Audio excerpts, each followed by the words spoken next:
새벽에 나오신 모든 분들에게 하나님께서 말씀의 능력과 기도 응답 주시기를 소망합니다.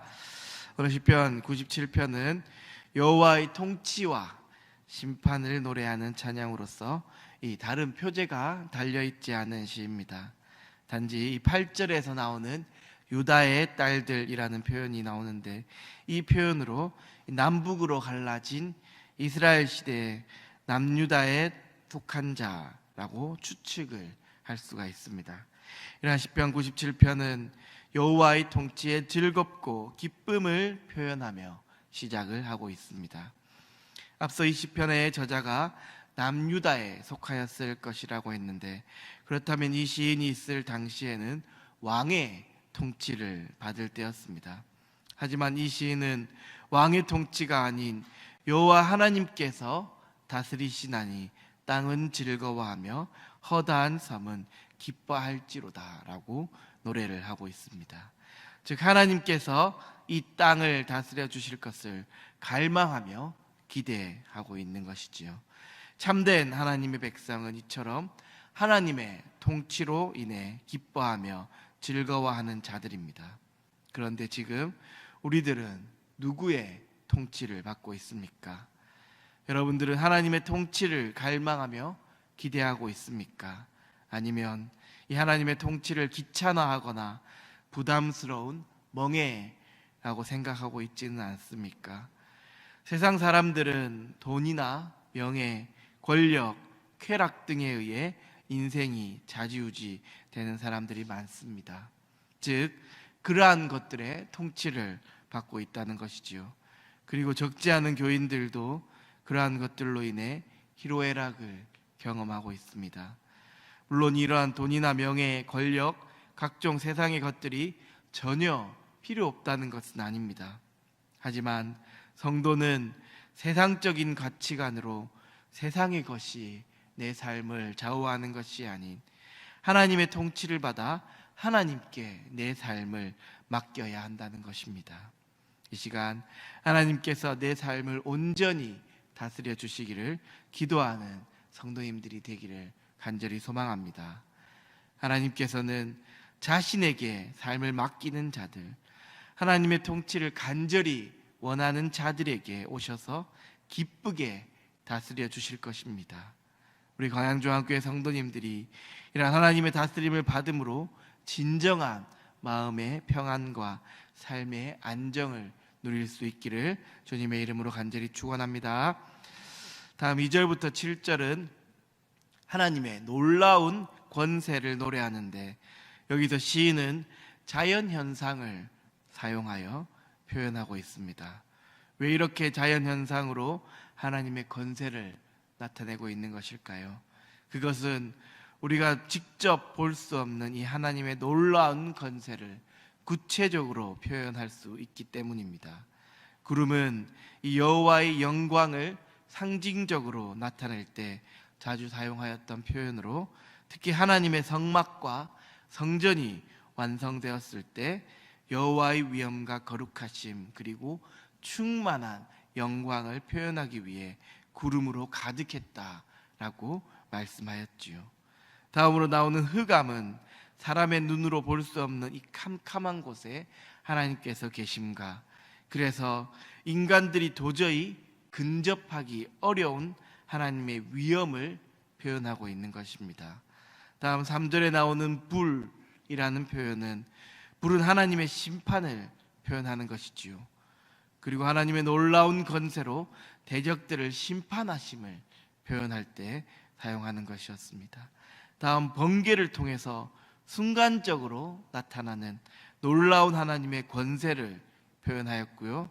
그리고 산들이 밀랍같이 녹는다라는 표현을 통해 하나님의 권세와 권능 앞에 이 대적들이 무력하다라는 것을 나타내었고, 마지막으로 하늘이라는 표현을 통해 온 우주 자체, 하나님께서 창조하신 자연세계 전체가 그 존재 자체로 하나님의 영광과 의를 선포하고 있음을 노래하고 있습니다.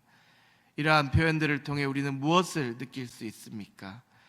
물론 우리는 하나님의 말씀을 통해 하나님의 영광과 권세를 느낄 수도 있지만, 하나님께서 지으신 천지 만물 그리고 모든 자연 현상을 통해 우리는 하나님의 영광을 그리고 권세를 느낄 수 있다는 것입니다.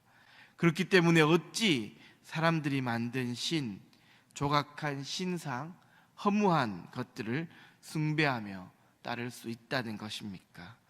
하지만 이처럼 자연 현상을 통해 하나님의 놀라운 영광과 권세를 보았음에도 인간들은 본 것과 경험한 것들을 잊어버리고 허무하고 헛된 것들을 좇으며 살아갑니다.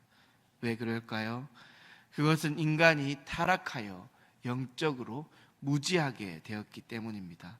그래서 너무나 명백한 진리까지도 간과하는 불행한 상태에 빠지게 된 것이지요.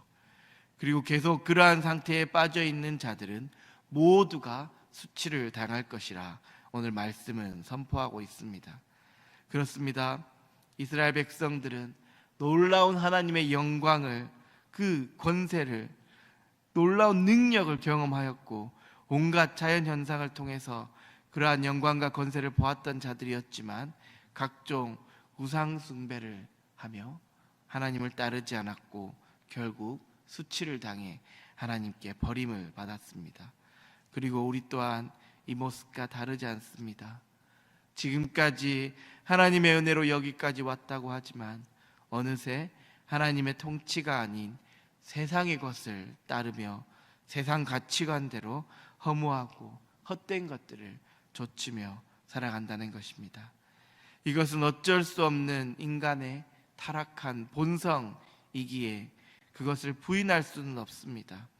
하지만 하나님께서는 이렇게 타락한 인간들을 결코 포기하지 않으시고 끝까지 사랑하셔서 예수 그리스도를 이 땅에 보내주셨습니다. 그리고 영적으로 무지한 우리들에게 성령님을 보내주셔서 우리를 깨어있게 하시고 주님께로 인도하여 주셨습니다. 버림받을 수밖에 없었던 그 우리들을 사랑하셔서 구원하신 이 삼위일체의 하나님을 시간 간절히 다시 만나기를 소망합니다. 영적으로 무지하여 끊임없이 세상으로 돌아가고자 하는 우리를 다시금 돌이키게 하시고 주님께로 인도하여 주시는 이 삼위일체 하나님께 경배하기를 간절히 소망합니다. 원천지 만물을 통해 드러난 하나님의 영광과 권세를 보고 느끼며 오직 여호와 하나님만을 경배하는 우리 광양중앙교회 성도님들이 되기를 소망합니다.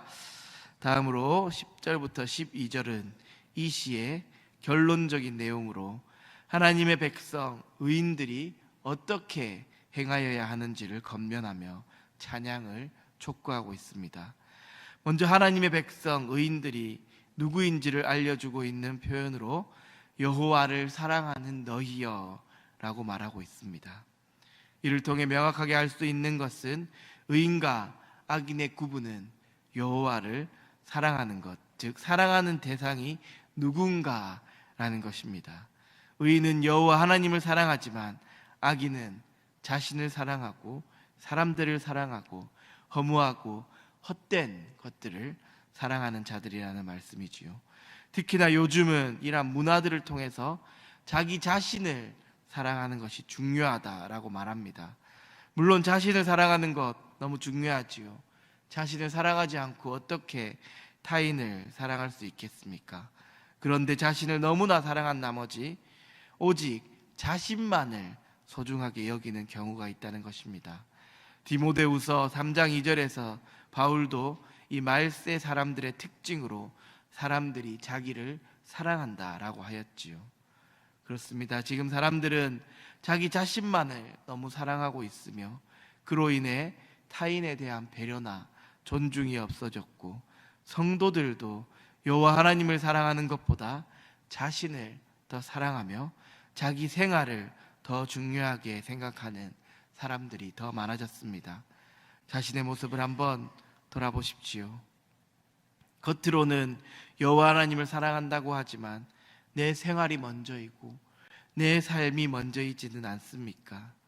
혹여나 그렇게 했다면 이 시간 회개하고 다른 어떤 것보다 특히 내 생활과 내 삶보다도 여호와 하나님을 더 우선순위에 둘 수 있는 성도님들이 되기를 간절히 소망합니다.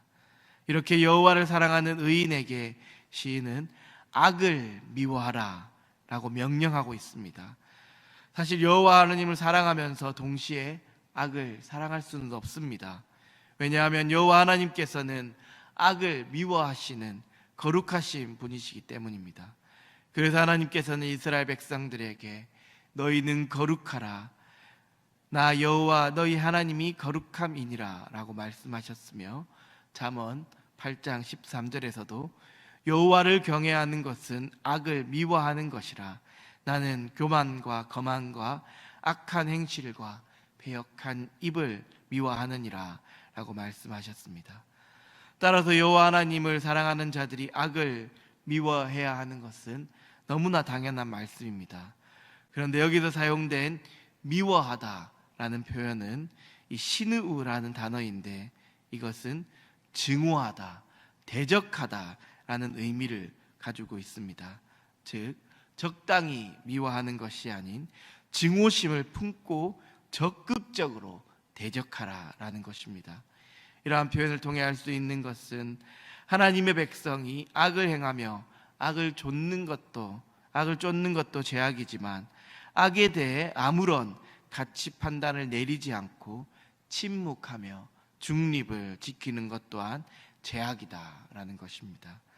악을 미워한다는 것은 악한 행위나 악한 사람들에게 적극적으로 대적하며 싸워야 한다는 것이죠.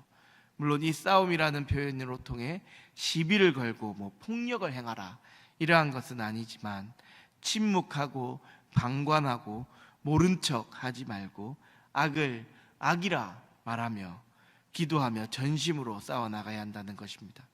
지금 세상은 너무나 악해졌습니다. 목사님께서 이야기하셨듯이 이 목회자가 동성애를 죄라고 설교 시간에 말하면 쫓겨나는 시대가 되었습니다. 이럴 때 우리는 어떻게 해야 할 것입니까? 오늘 10절 하반절에서 알려주고 있습니다.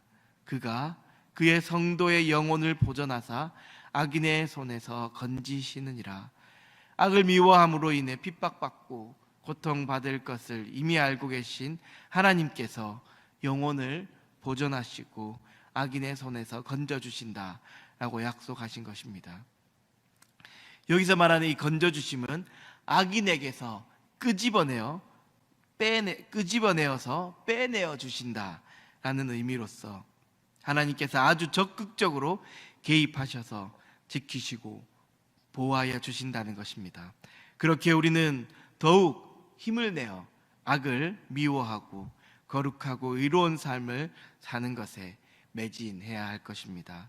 악한 세상 속에서 악인들로 인해 고통받고 핍박받음으로 악을 두려워하고 피하는 자들이 아니라 공의로 심판하실 그 하나님을 신뢰하며 우리를 지키시고 보호하여 주신다라고 약속의 말씀을 하신 그 하나님을 신뢰함으로 악을 미워하고 여호와 하나님의 통치를 갈망하며 하루하루를 살아가는 우리 광양중앙교회 성도님들이 되기를 주님의 이름으로 간절히 축원합니다.